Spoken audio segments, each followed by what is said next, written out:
Primetime local news, serving the Lakeland and Midwest regions. Good evening, I'm Leanne Sanders. Shocking news out of the Lloydminster community. City Councillor and devoted husband and father Glenn Fagnan has died. Moving to Lloydminster in 1989, he started Relay Distributing and had been involved with numerous other organizations in the city, such as being the past president of the Chamber of Commerce, a Rotarian for over 30 years, and most recently the executive director of the Border City Connect Society. Mayor Albers offered his remembrance of Fagnan. Glenn was just an individual that when you walked in, he had a big smile, always had time to chat, and wanted to learn more about you and start to build a relationship. And that was one thing I can say. He was a relationship builder with everyone that he met. It didn't matter if it was someone on the street that was homeless, or a new potential business partner, or customer, supplier. He just was a genuine individual that cared about people. Fagnan also served as the former president of the Olive Tree and was the council representative for the upcoming 2024 Saskatchewan Summer Games. Glenn pivoted his life to charitable work, and it was just incredible the amount of opportunities that he took advantage of to connect people and to be involved or to lead, and Glenn was prepared to do either. I remember back when Spiros used to put on the turkey supper at Thanksgiving, Glenn was in there like a dirty shirt, washing dishes, cleaning up. He wasn't out front glad-handing by any means. He was in the background many times, often not in front of the camera, getting things done and making sure things happened, and that's just speaks so much of Glenn Fagnan. Fagnan was serving his second term as city councillor. He passed on Sunday evening. Fagnan was 65 years old. The Saskatchewan Country Music Association Awards are being hosted by Lloydminster this weekend. Stacey Comer has more on what's planned. It's a big weekend here in Lloydminster. Coming up, we are hosting the SCMA Awards. I have the treasurer of the Saskatchewan Country Music Association, Wes Labrash, with me now. Wes, thank you for joining me. Thank you for having me, Stacey. We are so excited to have this event in Lloydminster. So much is going on. Can you talk a little bit about what events the public can take in? I guess the main one being the award ceremony. Yeah, I mean, Lloydminster's done a wonderful job of putting in events around the awards itself. So, of course, we've got the televised award show presented by Access Communications and hosted by the City of Lloydminster. That's the main event, which happens once a year, where we bring the best from the winners from last year, the best from this year together, and they're all nominees who are vying for a chance to win the coveted SCMA Awards. So that'll happen at the Vic Juba Theatre on Saturday.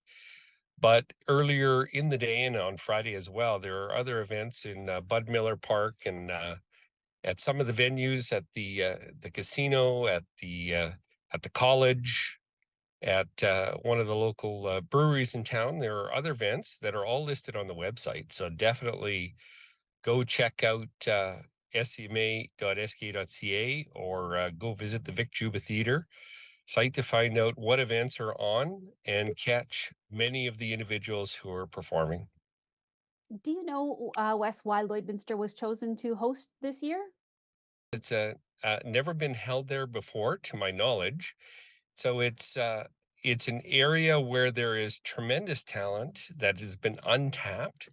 Every time we go into a new area of Saskatchewan and, Lloydminster, Saskatchewan, and Alberta, we tend to create new interest from fans as well as new interest from young artists who want to pursue country music. So one of the things that the SCMA tries to do is spread the love around a little bit and hold our award show in different communities throughout the province. Lloydminster was interested, and so we got talking and we put together a bit of a program to be held, and we're very excited to be coming up to Lloydminster. So, Wes, you mentioned that the awards show is going to be broadcast live, and I just would like to let people know if they're attending this event. Is it just basically like a traditional awards show, and it's their chance really to take in something and see a professional broadcast of something that we normally just usually see on television? Yes, the award show is hosted on Access Communications, which is a community. They've got a community channel, but they also broadcast it and stream it live on YouTube. You can get the link for the broadcast on sma.sk.ca, Access Communications, Channel 7, or I think you can also get it through the Vic Juba website. So people are encouraged to, if they can't make it down and see the show in person, tune in live. You'll see performances from last year's winners, as well as our host, Jess Moskaluk, who, of course, we all know is a multi-award winning at the national and international level country artist from Saskatchewan. So she'll be hosting the awards, and then we'll have our all of our awards announced on TV, interspersed throughout the various different performances on TV. Well, Wes, this is going to be a great weekend. And really, there's events that start Thursday, even in Lloydminster, and go right through till the end of the awards show on Saturday. So, once again, can you give me the website for the SCMA so people can find out about ticketing and all the information that they need as to what's planned? Yep. So they can visit scma.sk.ca. That's the SCMA website. They could also check Vic Juba Theatre, and they can catch accesscommunications.com to see the link to the live show. All right. Well, thank you so much for joining me, Wes. And I'm sure we'll catch you here this weekend in Lloydminster. Thank you very much. We'll have more primetime local news after the break.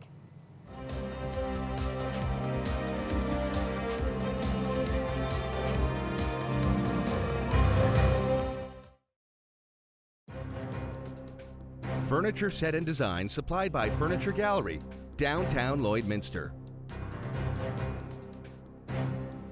Residents in Recovery is bringing back its ID clinic for people needing identification to access services. I spoke to the executive director about what the clinic means to their clients. I have a special guest with me today. I'm talking to Tyler Lorenz with Residents in Recovery here in Lloydminster. And Tyler, thanks for joining me. Yeah, thanks for having me. I hear that Residents in Recovery has gotten some renewed funding to offer the ID clinic. What can you tell me about that? Yeah, so we had applied for a grant through FCSS like we do every year for some day programming and the ID clinic. And then when we changed some programming back in January, we decided, well, we didn't really decide. It was decided that we weren't going to be offering any day programming, so that FCSS funding was on hold.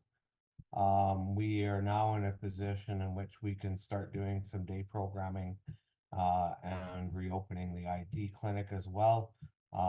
We also received a grant from Rural Development Network through Reaching Home, which is also going to be supporting this ID clinic as well. So with the two of them together, we can help all residents in Lloydminster that are struggling with ID. And the Health Foundation is continuing to support covering the cost of those IDs. For those that may not understand the difficulties with obtaining IDs and the reasons for having an ID, why that's so important, can you tell us a little bit more about that? Yeah, I mean, without ID, you're essentially have a barrier to pretty much every service that there is to support you, right from income support to getting into treatment. All of these things you require some form of identification. So without having ID, it's a real struggle. We often face struggle with new clients because they don't even have active provincial health care. Saskatchewan requires you to renew your health care quite frequently. So many of our clients don't have a stable address or a means to do that. Many of them have been incarcerated, in which case, the Saskatchewan provincial health care is cut off. So it's quite the process to go through when you don't have a physical address to do this. So, and especially with that provincial health card, I mean, we see people go to the hospital and are turned away often because they have no They have no means of covering seeing a doctor. They have no money. Lots of them have utilized their freebies in the past and seen a doctor, but never covered that bill. So therefore, they need to pay up front. And this whole system really is set against the most vulnerable people in our population and preventing them from getting help. So having the ID clinic and helping people get their identifications will make it easier on the entire system for sure. All right, so Tyler, can you tell me about this particular clinic that's happening on the 19th? Yeah, so it'll be running every Wednesday starting tomorrow, 1:30 to 4. We'll have a couple people here at the office just doing identifications. So people will come in, they'll start the process, do the applications. We'll get them sent off.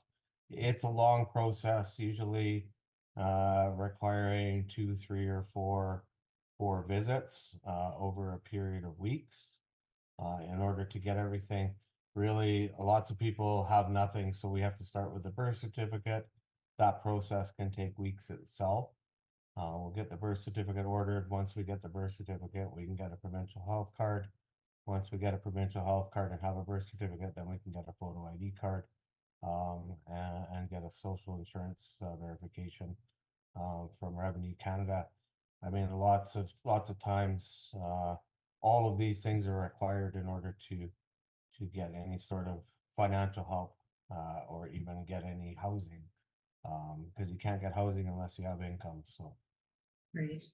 Yeah, the red tape reduction would help in this area for Oh, it sure. sure would. It seems, everybody preaches red tape reduction, but both provincial governments have actually gone in the opposite direction. It's more difficult now for individuals to actually get on income assistance. More difficult for them to get all of these pieces of this puzzle than it ever has before. We have more people kicked off of income assistance in both provinces, and we have professionals that are supporting them in doing this, and it's still a struggle. Well, Tyler, I think the clinics will help go a long way to getting some of these folks some help. I appreciate that. Thank you. That's all for news. Sports is next, but first, here's a look at your closing market.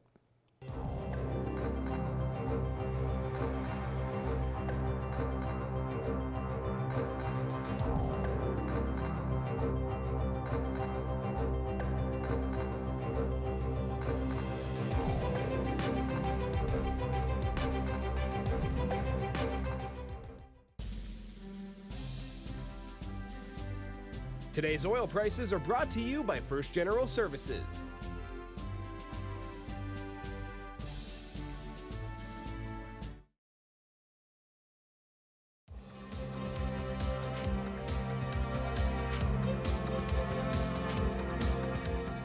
One of the rookie drivers in the CPCA has been raised in the sport of chuck wagon racing and will be racing alongside his father in 2024. Our Thomas Wildman has more. There goes the horn. Stoves get tossed in. The Purple Panther, Wyatt Dick, has started his rookie season as a driver in the CPCA while still continuing as one of the premier outriders. And while it can be a lot of work, Wyatt loves the challenges it brings. Oh, it's fun, I love the sport, and I'm not usually the guy to sit around and do nothing, so, I get on my wagon and jump off onto a horse. It's just thrilling, and hope, kids in the sport see what we do and want to get into it as well, so. Wyatt has a supreme mentor helping him out, as his father, Dallas Dick, has been a top driver in the CPCA for a number of years and competed at the Calgary Stampede. And Dallas is incredibly proud of his son. Huge, yeah. Like, you know what I mean? As a father, your son starts out right, starts driving wagon. That's, just like any father in the sport wants to see. And although Wyatt has had some solid races, his dad still has plenty of advice to give. He's got to get his nerves out of the way, right? Like, he can drive, he just got to get his nerves out and just, you know what I mean? Just let the horses do their thing and he outrun me tonight, so he's doing better. So The next stop on the CPCA Pro Tour is in Wainwright, which will be a little closer to home for the Dicks. Excited, right? Since being close to home, I hope a lot of family and friends can come out and get to see what we really get to do and burn on the track. So I'm excited for Wainwright. It's a great facility and a great show, so I can't wait to get there. Thomas Wildman, Primetime, local news. Now let's take a look at your agriculture prices.